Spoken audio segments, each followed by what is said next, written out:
Welcome to Total Retail Talks, your podcast channel for retail knowledge.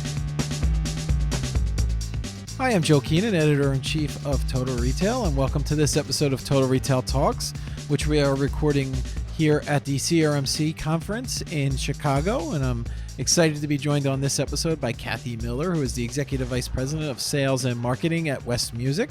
So thanks for joining me on the show, Cathy. Well, thanks for having me here, Joe. So to get us started, I'd love for you to tell us a little bit about West Music and as well as your role within the organization. Sure. Well, West Music Company is a family-owned business that was founded 82 years ago in Iowa City, Iowa. We're now the largest supplier of elementary general music products in the U.S. We have 5 full-line retail locations, and those include things like band instruments, string instruments, pianos, guitars, drums, high-quality kids instruments, and services like lessons and repair. We also have wholesale divisions.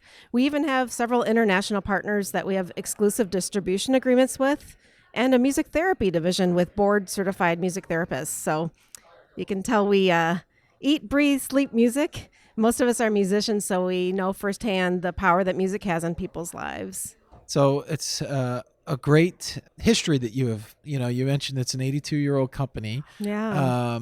And you're serving all these different types of customers too. So talk Right. about, within your role, within marketing and sales outreach, how you tell the story of the West Music Company, bringing that history into the mix, but also making it relatable to today's customers. Sure. This is actually something we're working to do a better job of. We have a great story from a historical perspective, but we're in the process of shifting our messaging to the story of who we are today. We won't lose that historical information as it is a great story, but there's a lot of value in making who we are today more visible. So some examples of what we've started doing with that are having more associate product recommendations with an emphasis on who our associates are, their unique experiences, and why they're recommending the specific product. So it's less about the focus on the features and benefits and more about how they're actually benefiting from these kinds of things in their experiences. We've recently rewritten the About Us section for our website. Hasn't been switched over yet, but that's coming soon. We've shifted the control of our store social pages to the store managers so they can authentically communicate with their customer bases. It is a little bit different in each market. They're just nuances that are different. And we look for opportunities to show our customers that we are people just like them. We understand needs and we can help. So basically connecting on that human to human basis.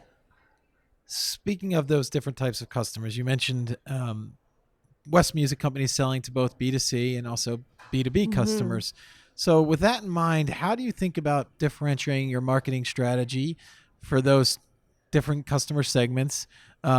And then there may be some things that you do differently. There also may be some things that just remain constant across all customer segments. So tell us a little bit about how you bucket marketing strategy across your customer segments. We like to make things complicated, I guess. We have a really interesting business architecture. So it gets complicated quickly, like I said. So we go really deep into several specialized areas, such as flutes. So we have exclusive distribution rights and are responsible for the international marketing and branding.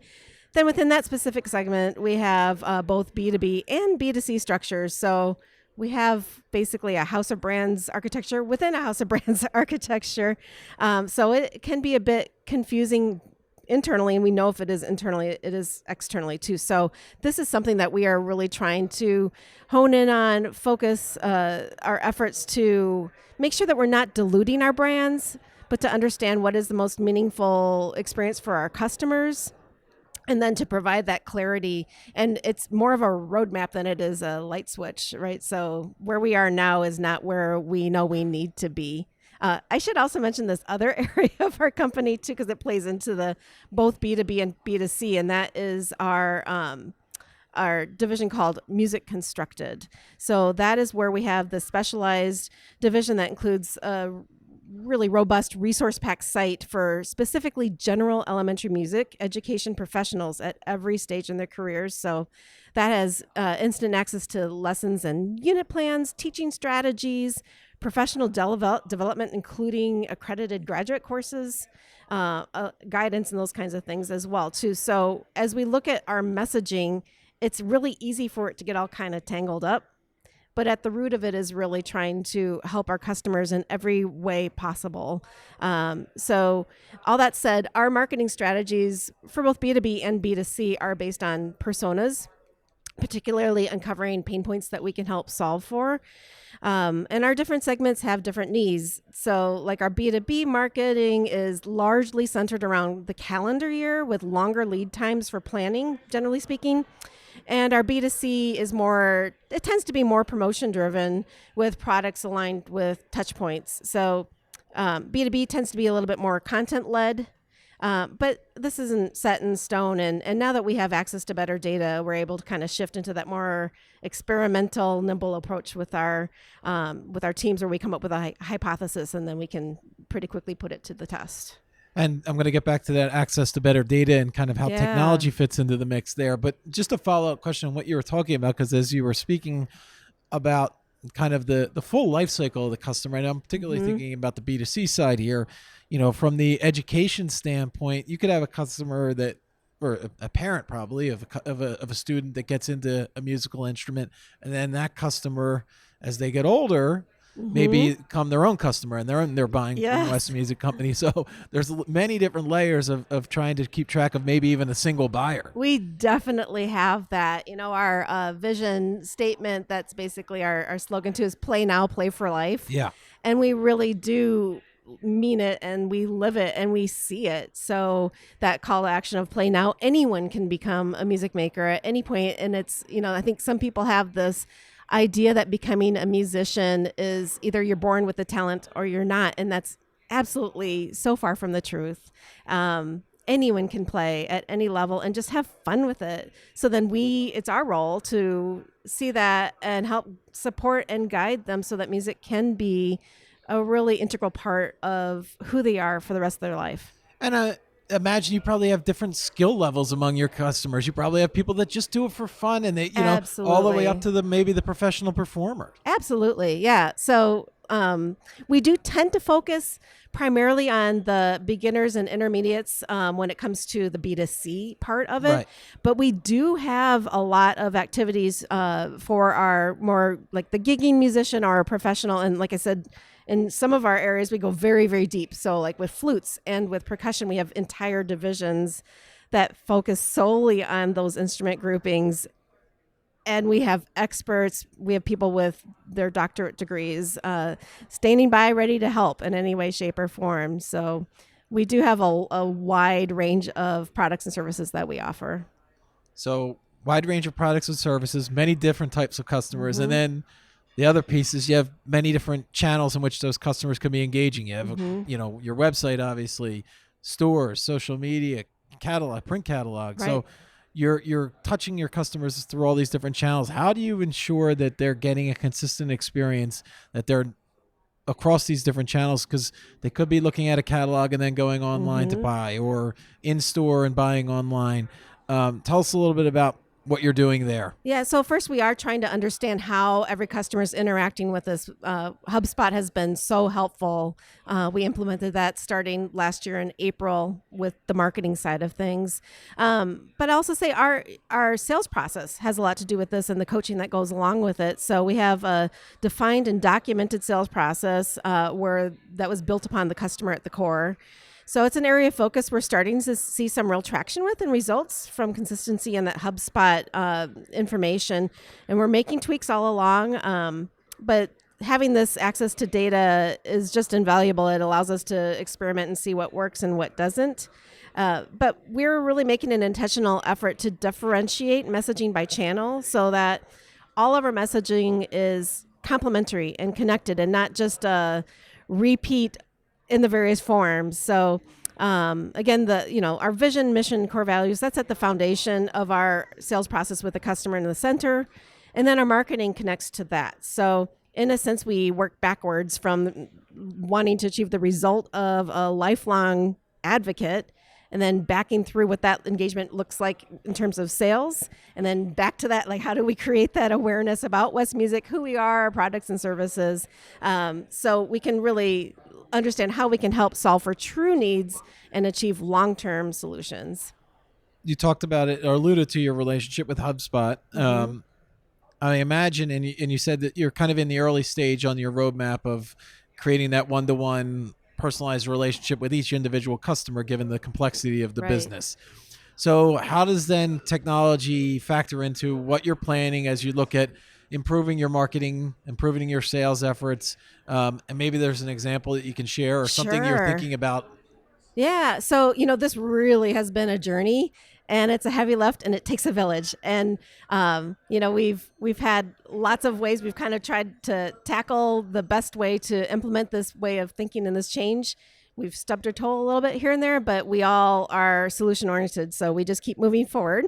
But we transitioned from a highly inconsistent use of a CRM tool that was not integrated with our systems to HubSpot in the past year. So that challenge now is to determine what pieces belong with sales, what pieces belong with marketing, all the details that go with both. And so one of the ways that we're now more effectively communicating with our customers is through segmented email lists and using HubSpot to help with that, where we're setting parameters to begin segmentation and lead scoring. And we haven't fully implemented this in a significant way, but we've been gathering data. So we're positioned to start pulling the trigger on and testing that soon.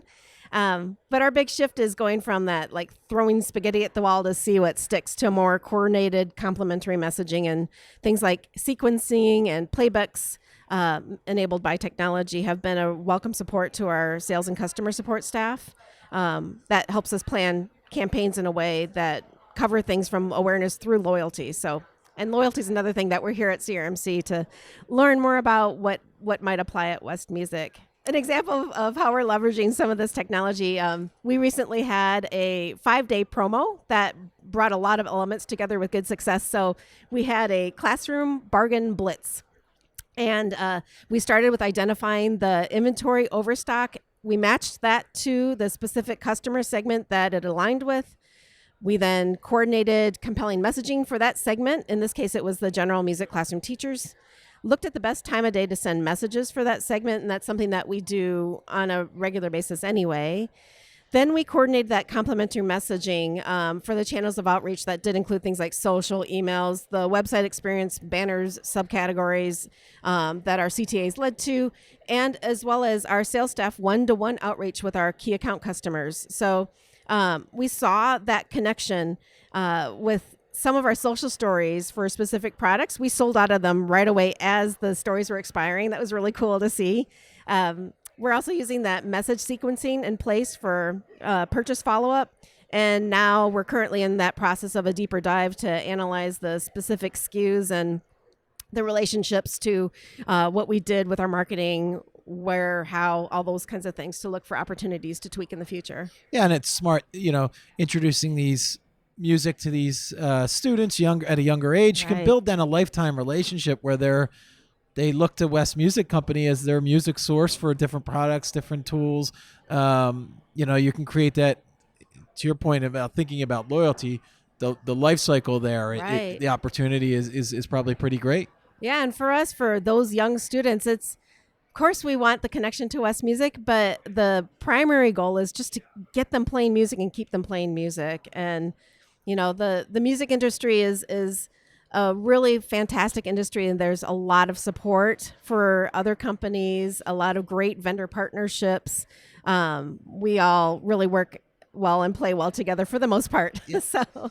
So one of the things that I like to ask the guests here at an event like CRMC is, what is an overall trend or a technology or something that you're looking forward to learning more about as you come to an industry forum like this?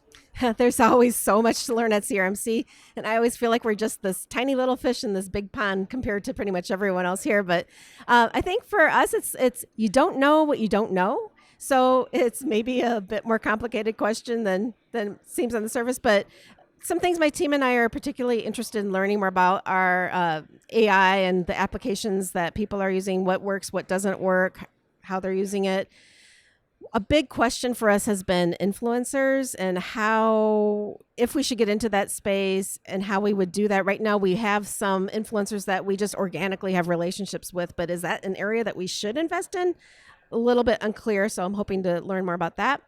We're always looking to advance our personalization efforts, and I mentioned we're pretty new with HubSpot, so we're getting our feet under the tech right now, but we're always open to seeing what can lead to improving results with better efficiency.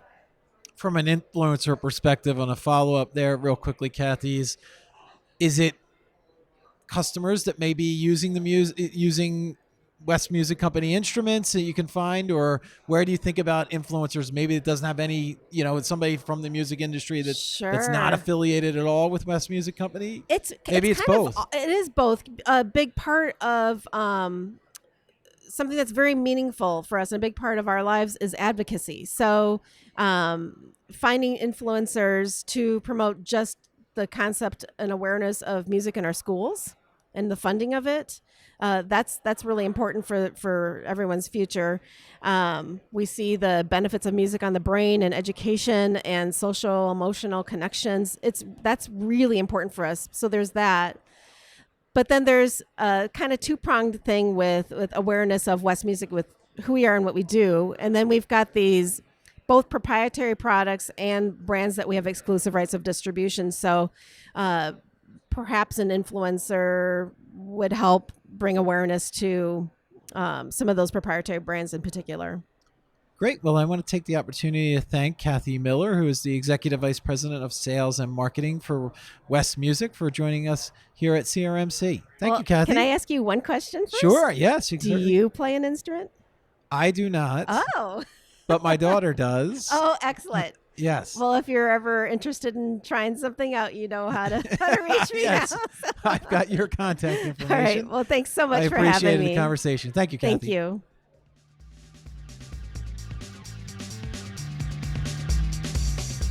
Thanks for listening. For more information on this podcast, please check out our podcast channel page at mytotalretail.com/podcasts for show notes. Total Retail Talks is available on Apple Podcasts, Google Podcasts, Stitcher, and Spotify. Make sure to subscribe on our podcast channel page as well. If you've enjoyed this episode, please take a few moments to rate and review this podcast. Thanks, and until next time, this has been Total Retail Talk.